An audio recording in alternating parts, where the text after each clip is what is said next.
Hello guys, welcome back to another video. तो guys, Balmer Lawrie की financial year 2023 की first quarterly result out हो चुकी है। तो गाइस, इस वीडियो में हम लोग यही देखेंगे कि कंपनी ने जून क्वार्टर में कैसी परफॉर्म की है, क्या क्या पॉइंट्स इंप्रूव हुई है एंड कहाँ कहाँ पे कंपनी ने डिटोरिएट की है, और कंपनी के फंडामेंटल्स भी चेक करेंगे और देखेंगे कि क्या ये कंपनी पैसे लगाने लायक है या नहीं। उसके साथ साथ हम लोग कंपनी के टेक्निकल्स के बारे में भी डिस्कस करेंगे।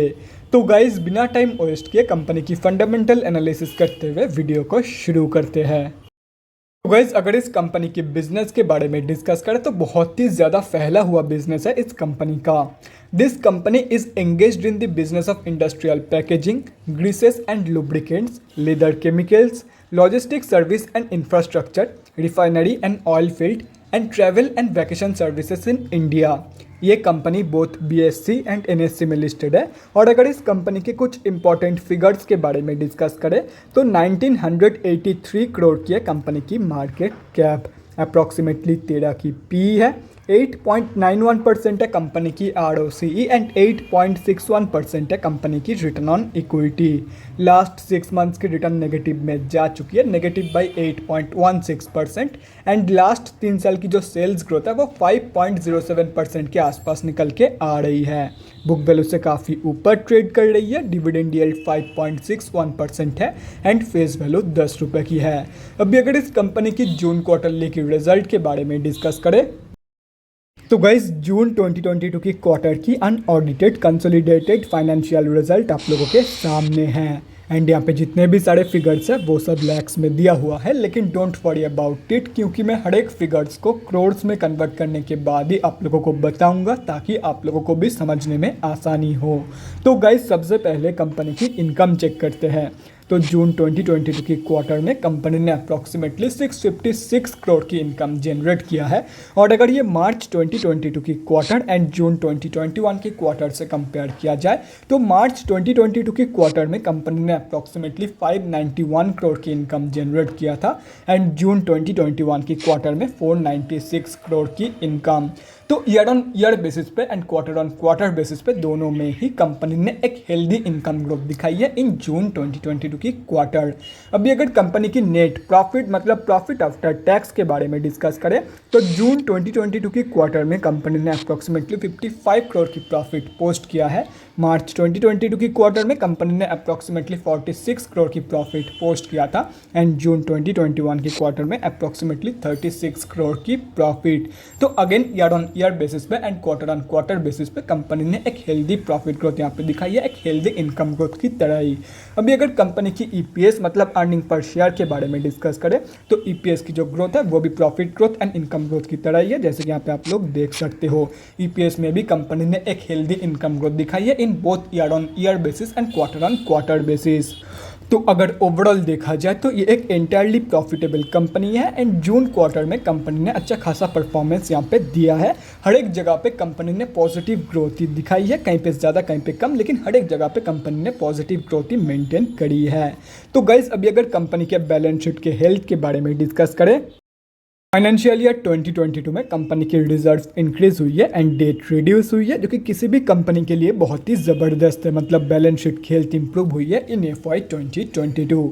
एंड अगर ओवरऑल भी देखा जाए तो डेट की कंपैरिजन में 10 गुना से भी ज़्यादा की पॉजिटिव रिजर्व मौजूद है कंपनी के पास। तो ये एक ऑलमोस्ट डेट फ्री कंपनी है एंड ओवरऑल जो बैलेंस शीट की हेल्थ है वो भी बहुत ही ज़बरदस्त निकल के आ रही है।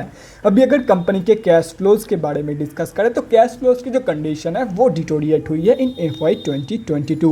FY 2021 में कंपनी के पास पॉजिटिव 15 करोड़ की कैश फ्लोज मौजूद थी, जो कि अभी डिटोरिएट होकर सिर्फ और सिर्फ पॉजिटिव 12 करोड़ की रह गई है। और अगर कंपनी की शेयर होल्डिंग पैटर्न के बारे में डिस्कस करें तो जून क्वार्टरली की शेयर होल्डिंग पैटर्न आप लोगों के सामने है। जून की क्वार्टर में FIIs एंड DIIs दोनों ने ही सेलिंग करी है, बाकी गवर्नमेंट की होल्डिंग अनचेंज्ड है इन दिस कंपनी। एंड अगर पब्लिक में देखा जाए तो पब्लिक में 2 ही बड़े रिटेलर की होल्डिंग है एंड अगर ये दोनों कैलकुलेट करते हो तो इस कंपनी में हम अब जैसे छोटे मोटे रिटेलर की जो होल्डिंग है वो अप्रॉक्सीमेटली 33% के आसपास निकल के आ रही है। टू बी प्रिसाइज, इस कंपनी में हम अब जैसे छोटे मोटे रिटेलर की होल्डिंग है 32.82%। तो गाइज, अभी कंक्लूजन पे आते हैं, क्या आप लोगों को इस कंपनी में पैसा लगाना चाहिए या नहीं। तो देखो गाइज, ये कंपनी फंडामेंटली स्टेबल है एंड जून क्वार्टर में भी कंपनी ने ठीक ठाक परफॉर्मेंस दिया है एंड कंपनी की जो ओवरऑल ग्रोथ है वो भी ठीक ठाक निकल के आ रही है। तो डेफिनेटली इस कंपनी को एज एन ऑप्शन आप लोग कंसिडर करके चल सकते हो, चाहे वो शॉर्ट टर्म के लिए हो या तो फिर लॉन्ग टर्म के लिए। अभी अगर कंपनी के टेक्निकल्स के बारे में डिस्कस करें तो गाइज यहाँ पे हम लोग आ चुके हैं एनएससी के डेली चार्ट पे एंड पहले क्लियर कर देता हूँ कि ये कंपनी स्विंग ट्रेडर्स के लिए नहीं है। एंड ये मैं इसीलिए बोल रहा हूँ क्योंकि कंपनी पिछले ऑलमोस्ट 1-1.5 साल से एक ही रेंज के अंदर कंसोलिडेट कर रही थी, उसकी ब्रेकआउट भी हो गई थी, लेकिन फिर से अभी कंपनी उसी रेंज के अंदर आ चुकी है। तो कब तक ये कंपनी इस रेंज के अंदर ट्रेड करेगी वो किसी को नहीं पता है। और अगर ऐसे में आप लोग कोई भी स्विंग ट्रेड लेते हो तो आप लोग अनडिटरमाइंड टाइम पीरियड के लिए फालतू में इस कंपनी में ट्रैप्ड हो जाओगे, ना ही आप लोगों का टारगेट हिट होगा, ना ही आप लोगों का स्टॉप लॉस। तो इसीलिए मैं आप लोगों को सजेस्ट करूंगा कि अगर आप लोग स्विंग ट्रेडर हो तो simply stay away from this company. अभी उन लोगों के बारे में डिस्कस करते हैं जो लोग इस कंपनी में लॉन्ग टर्म के लिए एंट्री प्लानिंग कर रहे हैं। तो देखो गाइज, कंपनी अभी जहाँ पे ट्रेड कर रही है उसकी सबसे क्लोजेस्ट सपोर्ट बेस निकल के आ रही है 112 रुपये के आसपास। तो अगर आप लोग एक stress free and risk free entry चाहते हो तो आप लोग 112 रुपये के आसपास लॉन्ग टर्म के लिए एंट्री प्लान कर सकते हो। लेकिन अगर आप लोग थोड़ा सा और रिस्क लेके कुछ दिन और वेट करना चाहते हो, मतलब 104 रुपये की फॉल तक वेट करना चाहते हो तो आप लोग वेट कर सकते हो। लेकिन यहाँ पे थोड़ा सा रिस्क है क्योंकि अगर बाई चांस कंपनी यहाँ से ही ऊपर चली जाती है तो आप लोगों को 112 रुपये से और भी बहुत ही ज़्यादा महंगे भाव पे इसको खरीदना पड़ सकता है। तो देखो, अगर रिस्क लेना वर्थ इट लगे तो ही रिस्क लेना, अदरवाइज सिंपली 112 रुपये के आसपास आई गेस आप लोगों को विद इन अ वीक और 2 ये कंपनी मिल जाएगी, तो उसके आसपास भी आप लोग एंट्री प्लान कर सकते हो। और रही बात शॉर्ट टर्म ट्रेडर्स की, तो देखो गाइस, कंपनी अभी 200 मूविंग एवरेज के नीचे ट्रेड कर रही है, मतलब कंपनी अभी ऑफिशियली डाउन ट्रेंड में है।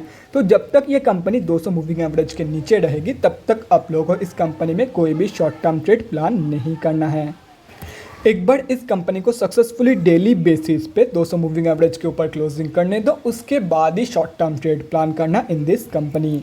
तो guys that's it for this video. अगले वीडियो में मिलते हैं गाइज। Thanks for watching. और गाइज, अगर आप लोगों के मन में कोई भी डाउट या क्वेरी रहती है स्टॉक मार्केट या किसी भी स्टॉक से रिलेटेड तो कमेंट सेक्शन में कमेंट करके मुझसे पूछ सकते हो, या तो फिर मेरे इंस्टाग्राम का लिंक आप लोगों को डिस्क्रिप्शन बॉक्स में मिल जाएगा, जाके वहाँ पर भी मुझे डीएम कर सकते हो for an one on one conversation. Thanks again for watching guys. Bye guys, and definitely guys, stay safe.